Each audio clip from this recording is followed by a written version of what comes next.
Ito po pala ang laman ng ating content about backyard farming. Kahit malit lang ang lupa, malit lang ang kulungan at malit lang ang kapital ay pwede po tayo magsimula.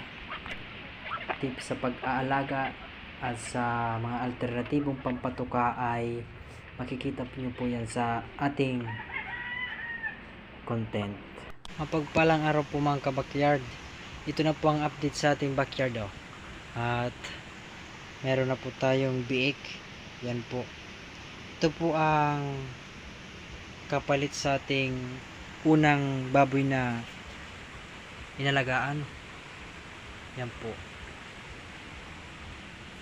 At nilagyan po namin ito ng trapal dahil lang panan ngayon dito sa amin ay di maganda. Yan po. Yan.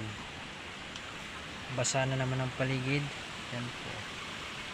At iinit at uulan na sanay ng pagkakasakit ng ating mga alaga. Yan po. At nilagyan po namin yan ng darak para di gaano malamig ang sahig. Yan po. At dito po sila natutulog. Yan po. Ito po ang kinaganda sa pag-aalaga ng baboy. Kahit malit lang ang ating kapital, kapag naibenta naman natin ay pwede pang madoble kagaya nito sa amin. Yan. Sa dalawa lang kami nag-umpisa at ngayon ito po. Meron na kaming 4 na biik.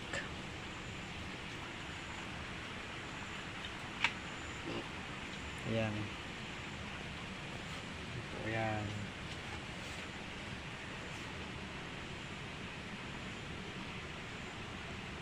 Ito po ang kinaganda dito na 4 ng aming inalagaan dahil yan po di na gaano dahil yung una ang iingay yan po at talagang naninibago. Yan po mga kabakyard. Ito po yan at sama-sama sila. Yan po pala mga kabakyard, di na nalinisan namin dahil yun nga ay nakadikit na talaga siya sa kawayan. Kahit anong gawin namin dyan, binabad na namin yan sa may tubig na may sunrocks, pero di pa rin alis. Yan po.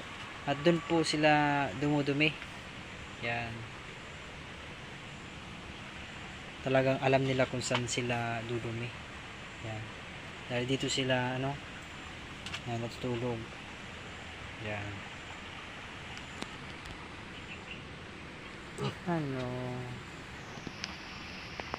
Kakatapos ko lang po ito mga kabakyard pakainin. Ito po mga kabakyard. Yan. Nagpakita naman ng ang araw. Yan. Iinit, uulan at delikado ang ating mga alaga. Kaya po ito ay binibigyan namin ng gamot para iwas sakit dahil madali itong kapitan ng sakit. Yan po.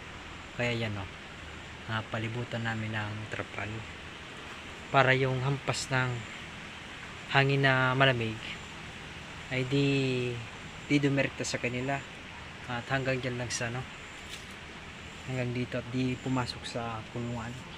Yan po. Yan.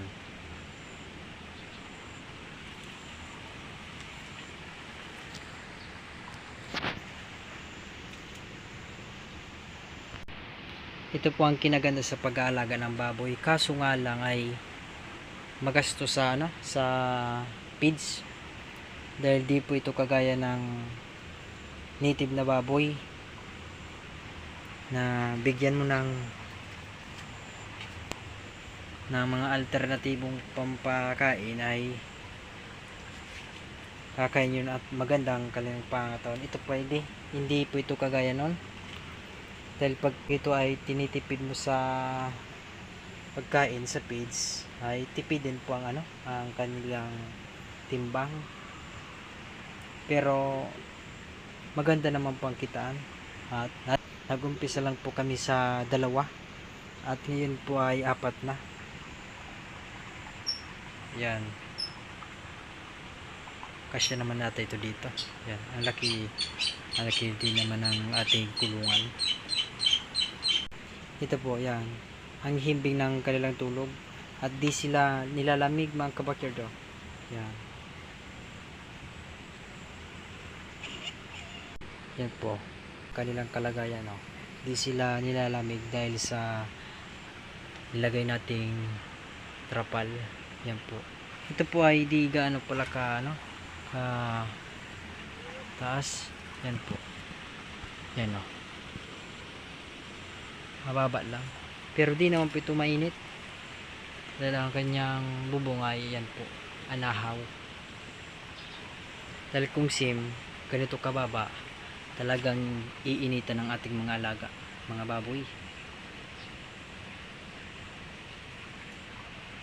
At pag nasubrahan ay pwede silang magkasakit. Kaya dapat ay tamang-tama lang. Yan po.